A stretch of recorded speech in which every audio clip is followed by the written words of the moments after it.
Hi, Pickles. My name is Sarah, Pearls of Wisdom and Food on both YouTube and Facebook. And I have my new mug from my fan, my Joyce. Thank you so much. Love it. So much fun. I so appreciate it. And I think of you every slurp I take. How does that feel? Well, here we are. Now we're in July. This is getting serious, isn't it? It's like we're really, really in it. So, if any of you were noticing this, I went to the dermatologist, and this is one of those iffy things. So, off to the lab it goes. So, I don't think I'll be sitting at the beach all weekend. Oh, that's right. I'm working most of the weekend. Silly me! There I go again. But coming up next week, I will have Thursdays, Fridays, and Saturdays off through the entire summer. So we won't be having any more of this, but it will be a nice paycheck. So I'm planning out my food for the next week. And I have some lollipop lamb chops. And today I'm going to go and I'm going to get a great big, I'd love to find a prime rib that we can cook on the big green egg, but in that absence, sometimes they have great big cowboy porterhouse steaks or Delmonico steaks at Stop and Shop, so I'll look for one of those. And no, it won't be grass-fed because I like living where I'm living and I'd have to sell it to buy one. And probably some other things that I'm not thinking of right now, some zoodles. I'm pretty sure there'll be some zoodles in our future. And probably a pork chop or two. So those sort of things. And then I just did the long list of produce items, and in the house we've got some good things: organic baby spinach, organic spring mix, organic romaine, love those as the base, cauli crumbles, one of my favorites, and grated carrots.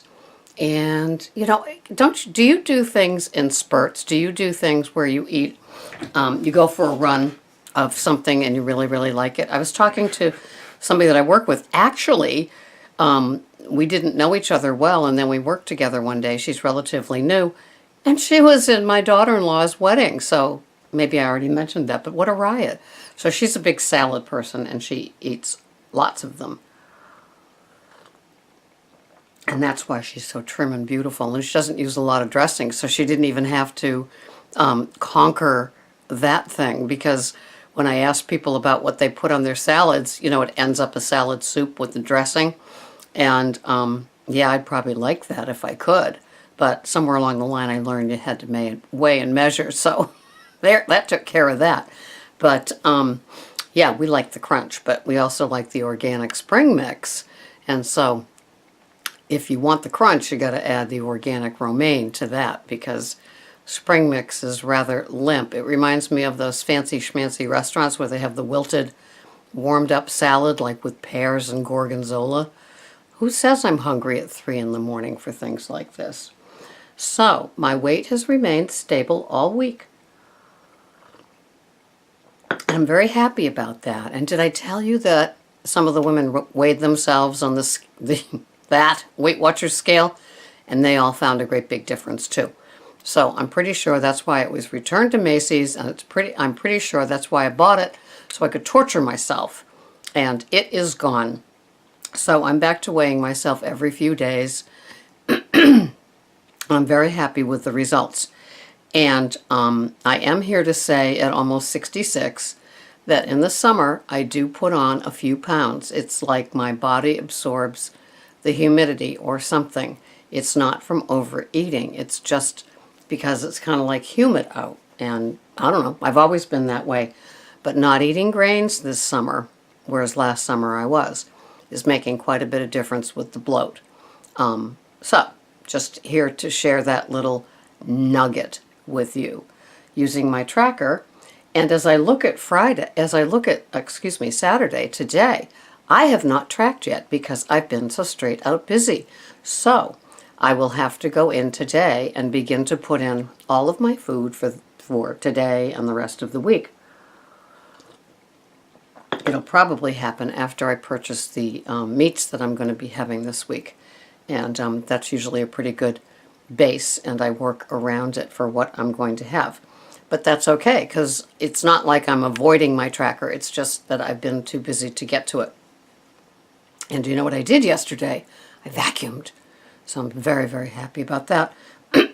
So, how are you doing emotionally about your food? Have you really begun to look at why it is that you eat what you eat? Or are you getting to a lovely, lovely place where you really enjoy what you eat and are conquering some of those emotional eating places, like the relative, like the person that's sick around you that you can't stand, like, or, that chooses to be sick. We're talking, substance abuse, perhaps, or food abuse, perhaps. Things that only we can stop. It's not like, it's not like a diabetes or a heart condition or a liver problem. We're talking about people that make poor choices and they say it's a disease. Okay, I agree, but okay, so it's a disease, so, I can claim that I have a disease of food addiction. I think it's even in the new DSM book. But who's going to do something about it, right? It's not like you can take a pill. I mean, sure, you can go to Jenny Craig or Medifast or one of these places and do as they tell you to do for a month or two, but then you're on your own with your weight loss. Will you be able to maintain it? Have you learned anything along the way? And that is the value of Weight Watchers, where, you go every single week and you can learn things, or you do the websites on Facebook or podcasts of people that are in the program that can teach you. I think when people say, do the videos, I love the videos, what I eat in a day. Even if it's Weight Watchers with bread, I don't care. I just love to watch what people eat and kind of get a glimpse of their kitchen and that sort of stuff. And I've done them in the past, but I've just been so straight out. This has just turned into bathrobe chats with bulletproof coffee, and I apologize. But, my food hauls are kind of the same, day in, day out. And, they're just veggies, Kerrygold butter, my milk that I put, my almond, coconut milk that I put in my smoothie, coconut oil, olive oil, Calapo. I did buy, what did I buy? Oh, I bought so it's supposed to be dark glass, and I bought extra virgin, first cold pressed olive oil from Trader Joe's yesterday, and it had that thing that you put it in like a bartender would put into a bottle of alcohol, where you can just pour from the bottle, and kind of fun, because I have a basket that holds all my oils, like I have a basket that holds all my nut butters, and so there was a little hole there, and it needed something in it, so I had to purchase it. And today will be more of the runs for the proteins and things like that. And I went to BJ's last night for chips, smoke wood chips for the big green egg, and but yet I have to go back again today. So alas, but that's okay. That's what I end up doing. So things are going well, and I couldn't do it without my scale. I couldn't do it without my tracker. I couldn't do it without my little scale, my food scale, and all of my weighing and measuring implements. I must have 4 or 5 measuring cups that I keep on top of my toaster oven at all times for grabbing, for measuring things. And I have my little collection of measuring spoons that I keep on a napkin. I have a working kitchen. It's not like I have one of those $50,000 fancy schmancy kitchens with granite and quartz and cherry wood and all that kind of stuff, and you see nothing on the counters. I have a working kitchen.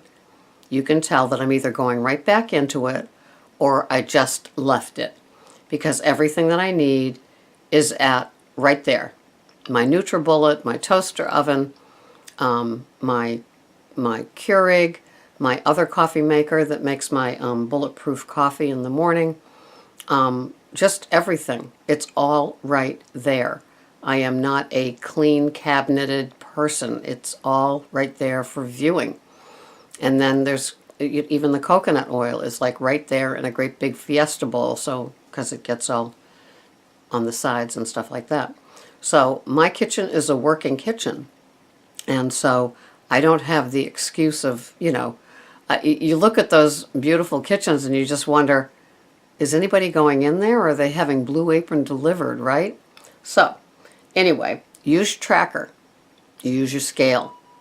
Use your little scale for weighing and measuring. Use your measuring teaspoons and tablespoons. Those things make a difference. I watch Michelle Rock, and she does a keto podcast, but she weighs and measures everything, and she's got video editing skills that I don't have, and so when she speeds up the things, putting the butter in the coffee, or weighing and measuring her salads, because she even weighs and measures the grams in her salads. This woman's lost 100 pounds, maybe even more. And I think she weighed 258, and she's like 2 pounds from the 100. And so she weighs 160. And she weighs and measures everything. She is such a power of example. I love her videos. So don't think that you're exempt from taking care of yourself. You may have a disease of food addiction, but you still have to do a lot of footwork because it doesn't pass. You can't go to Weight Watchers and gain 3 pounds every week and tell the person that's weighing you, I have a food addiction. I have a food disease. And they'll go, oh okay. No, you have a lot of hard work. And it's like you're your chemist, your baker, you're your portion control commander. You have to take care of all of these things yourself, unless you're very, very special and you have 2 or 3 assistants bustling around doing the weighing and measuring for you. And I don't think many of us are in Oprah's category right now today. And to tell you the truth, if I was in Oprah's category, I would have been slicing some stuff on my belly already. Just saying. But anyway, thank you so much for watching. This is getting long in the tooth, like the person that's talking. Have a wonderful, wonderful day. This has been Sarah, Pearls of Wisdom and Food. Track, weigh, water, measure. You know the drill. Bye-bye for now.